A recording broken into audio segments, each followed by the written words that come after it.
Winda SPDMM dan beserta Ibu Bapak Guru sekalian yang sudah hadir pada hari ini. Saya akan membacakan susunan acara kita pada pagi hari ini sebagai berikut. 1. Pembukaan, 2 doa, 3 paparan, 4 diskusi atau tanya jawab atau masukan dari Bapak Ibu Guru komunitas belajar. Yang keempat adalah istirahat.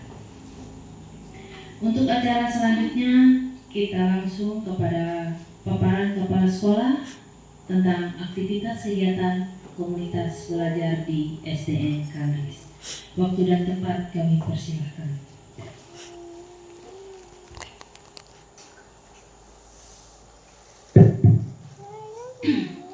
Selamat pagi, salam sejahtera untuk kita semua. Terima kasih kepada pembawa acara yang kami hormati, Ibu pengawas kita, Ibu Medianti Winda SPDMM. Terima kasih atas kehadirannya, Bu, dan Ibu Bapak Guru yang berhadir pada kesempatan pagi hari ini. Apa kabarnya pagi hari ini, Ibu Bapak Guru? Kabar baik, luar biasa Ya. Patut kita panjatkan puji dan syukur kehadirat Tuhan Yang Maha Esa, di mana pada kesempatan pagi hari ini kita diberi kesehatan, kekuatan sehingga bisa berkumpul ya dalam rangka observasi kepala sekolah tentang aktivasi kegiatan komunitas belajar. Di sini patut kami beritahukan kepada Ibu pengawas, jumlah guru di SDN Kanris berjumlah 12 orang. Kemudian tenaga kependidikannya ada 2 orang. Semuanya hadir. Ibu Ila yang belum hadir karena ada kegiatan, nanti dia menyusul. Ya. Kemudian kalau bulan-bulan sebelumnya kami sebagai kepala sekolah menilai Ibu Bapak Guru observasi kelas ya. Kemudian untuk hari ini kami sendiri yang diobservasi oleh pengawas sekolah. Nah, adapun untuk observasi kepala sekolah kami mengambil indikator. Dari 8 indikator itu kita mengambil yaitu tentang aktivasi kegiatan komunitas belajar. Nah, mengapa kami mengambil tentang komunitas belajar? Karena berdasarkan rapot pendidikan ya di SDN Negeri Kanris tahun 2025 banyak yang merahnya. Kemudian kuningnya ada 2, kuningnya ada 2 yang sedang, kemudian yang kurangnya ada 2. Baiknya cuma 2. Kalau sebelumnya, Bu, sebelumnya tahun 2023, 2024 nggak ada yang merahnya. Timbul tahun ini banyak yang merah. Itu kami nggak tahu kenapa kendala seperti itu. Mungkin kira-kira ya karena sinyal waktu ANBK itu, Bu. ANBK tahun 2025 kemarin. Nah, itu. Nah, ini berdasarkan rapor pendidikan ini kami ingin memperbaiki ini dengan mengaktifkan komunitas belajar di SDN Kanris. Biasanya setiap 1 bulan di akhir bulan 1 kali pertemuan, minggu keempat itu, minggu keempat. Kadang-kadang kalau ada yang perlu diselesaikan, mungkin tidak menunggu minggu keempat, bisa sampai 2 kali dalam sebulan. Kumpul-kumpul seperti ini ya, Ibu. Ya. Nah, di sini,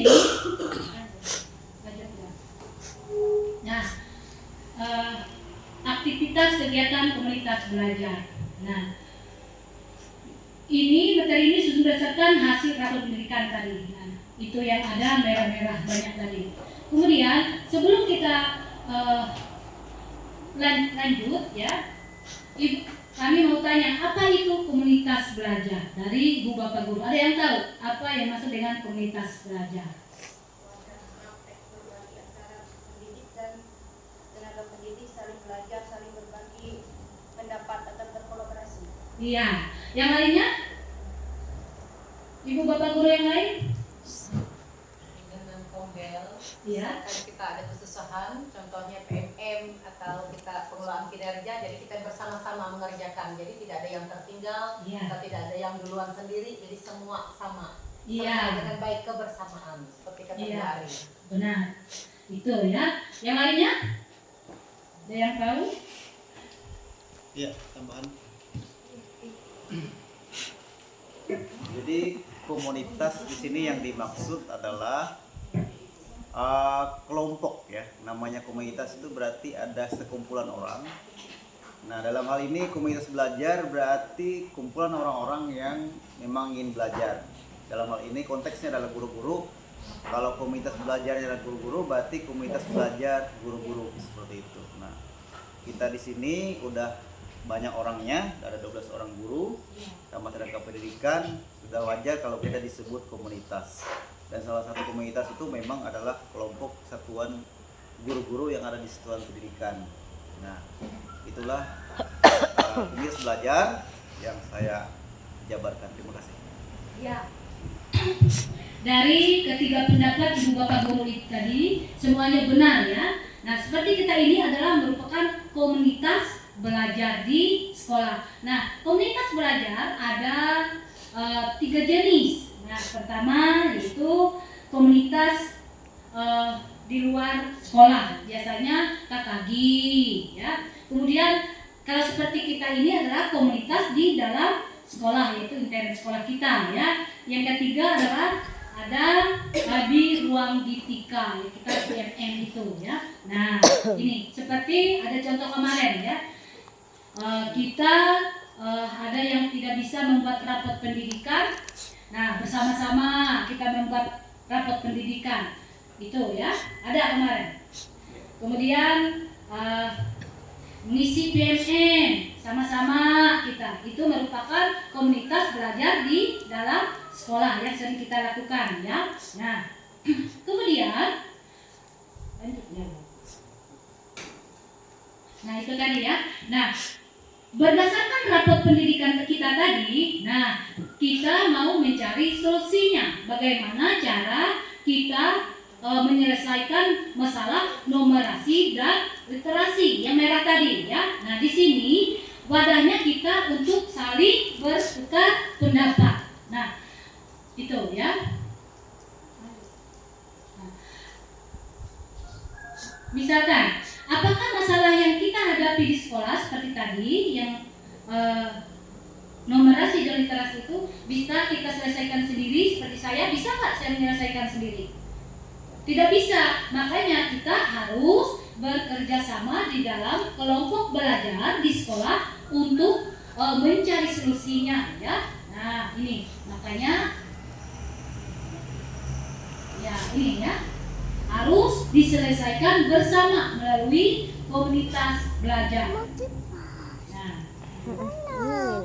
Nah, untuk mengatasi itu perlukan suatu pendekatan dan mendorong kolaborasi dalam pembelajaran bersama antar guru ya. Nah, salah satu solusi yang dipilih adalah mengaktifkan komunitas belajar kita ya. Nah, komunitas belajar menjadi wadah bagi guru untuk berdiskusi, nah, berbagi praktik baik serta bersama-sama mencari solusi atas berbagai tantangan pembelajaran yang dihadapi di kelas. Yang seperti tadi, literasi, numerasi yang masih kurang atau rendah punya kita ya, merah itu. Bagaimana solusinya ya? Nanti di waktu diskusi atau tanya jawab nanti Ibu minta semua Ibu Bapak Guru memberi apa solusinya untuk memecah telur yang merah tadi ya di dalam rapot pendidikan kita gitu. Nah, bagaimana membangun komunitas belajar? Sepakati tujuan bersama, misalkan Ya, ini untuk meningkatkan literasi numerasi dalam bentuk tim kecil sebagai penggerak. Kemudian yang kedua, melaksanakan pertemuan rutin dan fokus pada masalah. Nah, ini ya,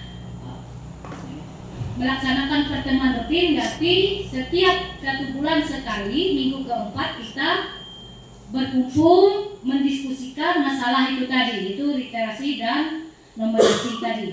Langkah ketiga, kemudian kita menerapkan refleksi dan evaluasi. Nah, dari apa yang kita laksanakan selama untuk memecahkan masalah tadi, kita laksanakan lagi refleksi apakah berhasil atau tidak yang kita rencanakan tadi solusinya. Nah, apa tujuan dari komunitas belajar? Meningkatkan kompetensi pendidik, membangun budaya bersama, belajar bersama yang berkelanjutan, berdampak pada peningkatan hasil belajar peserta didik. Nanti setelah ini tujuan pertama meningkatkan kompetensi pendidik, ya. Nah, dengan kita berkolaborasi tadi, kita sama-sama tahu apa solusinya masing-masing, biar nanti kita terapkan di kelas, kemudian membangun kebersamaan, ya. Nah, ini karena kita berkumpul di sini bisa membangun kebersamaan kita, ya. Itu untuk mencapai tujuan yang sama. Kemudian yang ketiga, berdampak pada hasil peningkatan belajar peserta didik. Nanti kelihatan hasilnya bagaimana, ya, di peserta didik. Itu, ya. Nah, ini manfaatnya, ya. Melalui komunitas belajar, guru dapat saling bertukar pengalaman dan strategi pembelajaran yang inovatif.